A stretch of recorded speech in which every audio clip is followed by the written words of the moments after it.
In Washington, the House of Representatives returns to the Capitol today with a busy to-do list. Speaker Kevin McCarthy, though, reportedly set to endorse an impeachment inquiry into President Biden. Punchbowl News is reporting this morning, quote, McCarthy plans to tell House Republicans in a closed meeting this week that launching an impeachment inquiry is the logical next step in the GOP's probes of the president and his son, Hunter Biden.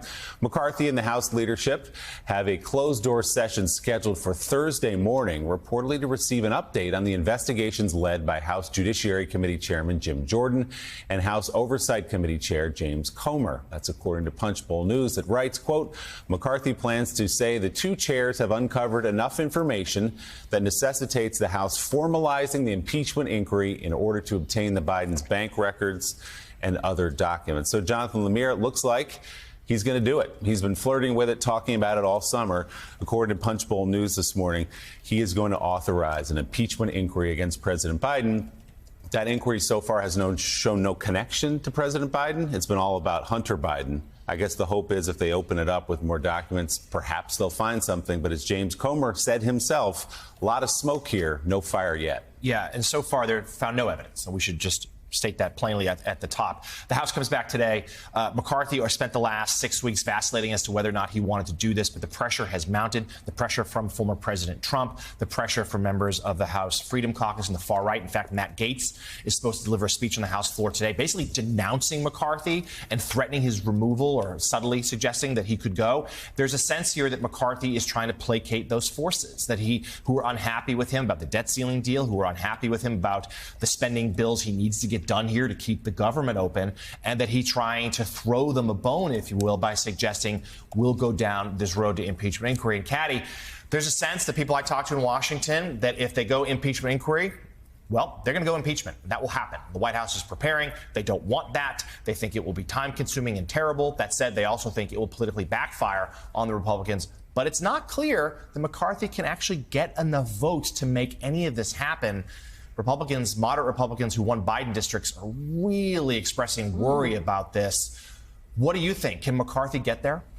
Well, when you've only got, a 5-vote margin, you need every single vote you can get. And if you are a Republican who's up for re-election in 2024 in one of those districts in the country that Joe Biden won, and you've got to appeal to people in your district who are more centrist, more independent, who think that this is a waste of time in terms of government resources, then it's going to be difficult. And, of course, you know that the war room that the White House has set up is going to do everything they can to paint this and target those specific voters to say, look, this is what the ultra-MAGA Republican Party is now doing with your time and money up on Capitol Hill, and there is nothing here, and they're wasting your time. And so that would perhaps swing the House back to the Democrats. That's what they would hope. But, when these things are opened, you just don't know where they're going to go, right? And they do get broad, and it is a risk for the White House, which is why they are going to put all the resources they can into this war room, and they've been preparing to tackle this.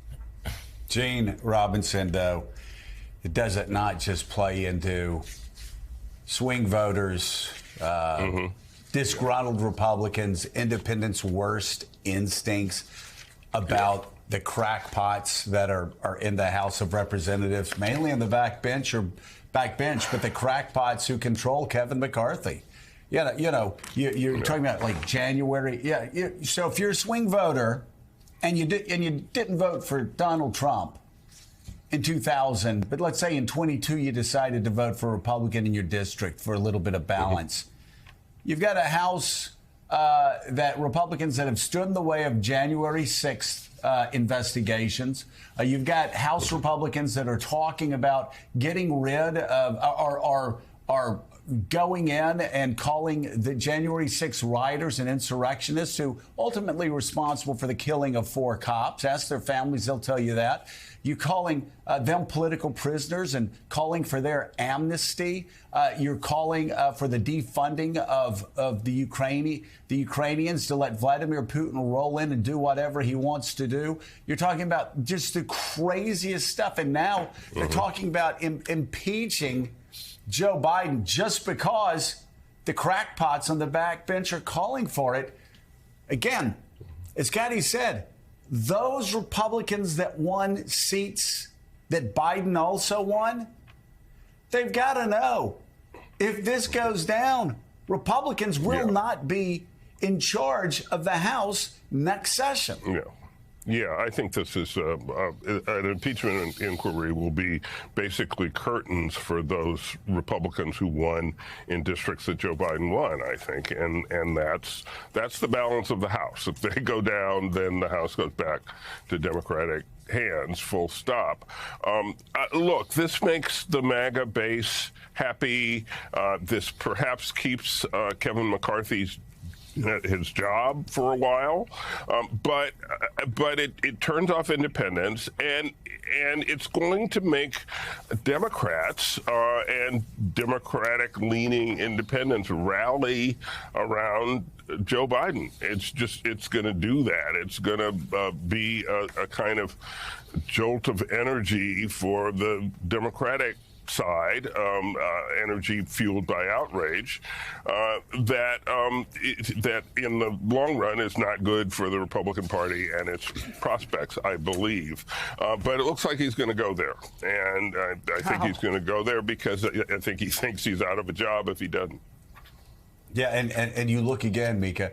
The question is, how much can these Republican swing voters, independents, take? You've got January the 6th. You've got the apologies for January the 6th by the Republican House. Mm-hmm. You've got them talking about these people that killed cops, calling them, again, if you don't think so, ask the family, okay? Ask the family who killed the cops, and they'll tell you it was the rioters that Donald Trump whipped into a frenzy and sent to the Capitol. You've got abortion. An issue that's going to be, again, once again, as it was in 22, a huge issue in 24.